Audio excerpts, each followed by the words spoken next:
जय श्री सीताराम। गोस्वामी तुलसीदास जी के द्वारा रचित श्री रामचरितमानस जी में भगवान रामचंद्र जी ने माता शबरी को नवधा भक्ति का उपदेश किया था। आइए हम इसी विषय पर आगे बढ़ते हैं। प्रथम भक्ति संतन कर संगा, दूसरी रित मम कथा प्रसंगा। पहली भक्ति संतों का साथ करने से होती है। दूसरी भक्ति जो कही गई है वो भगवान की कथा में रम जाने से, उनकी कथा में लीन हो जाने से कही गई है। गुरुपद पंकज सेवा तीसरी भक्ति अमान। तीसरी भक्ति कही गई है कि अभिमान को छोड़कर गुरु के चरण कमलों की सेवा करें। चौथी भक्ति मम गुण गण करे कपट तज गान।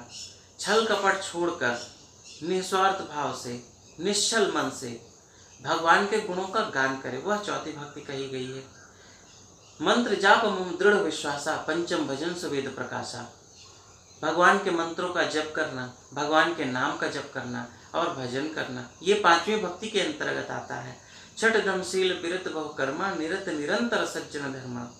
अपने इंद्रियों को अपने वश में कर लेना, अपने मन को नियंत्रित कर लेना एवं सज्जनों की तरह आचरण करना ही छठवीं भक्ति कही गई है। सातम सम मोहिमय जग देखा, मोते संत अधिक कर लेखा।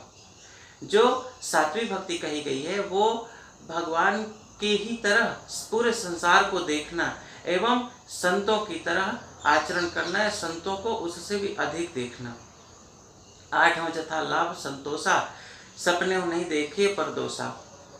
आठवां भक्ति वो कही गई है जो कि जितना भी मिल जाए, जितना भी कमाने पर मिल जाए, जो कुछ भी जीवन निर्वाह के लिए मिल जाए, उसी में संतुष्टि करनी चाहिए व्यक्ति को, और किसी में भी बुराई अन्य में कभी भी सपने में भी नहीं सोचनी चाहिए।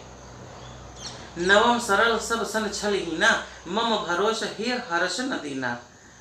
नवम भक्ति वह कही गई है, अपने हृदय को बिल्कुल सरल बना लीजिए, कहीं भी छल कपट ना हो, बिल्कुल भी छल कपट त्याग दीजिए, निस्वार्थ भाव से सबके साथ रहिए।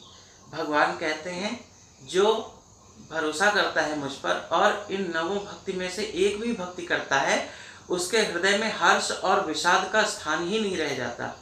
भगवान उसके परम प्रिय हो जाते हैं और वह भगवान का परम प्रिय हो जाता है। यही है नवधा भक्ति। जय श्री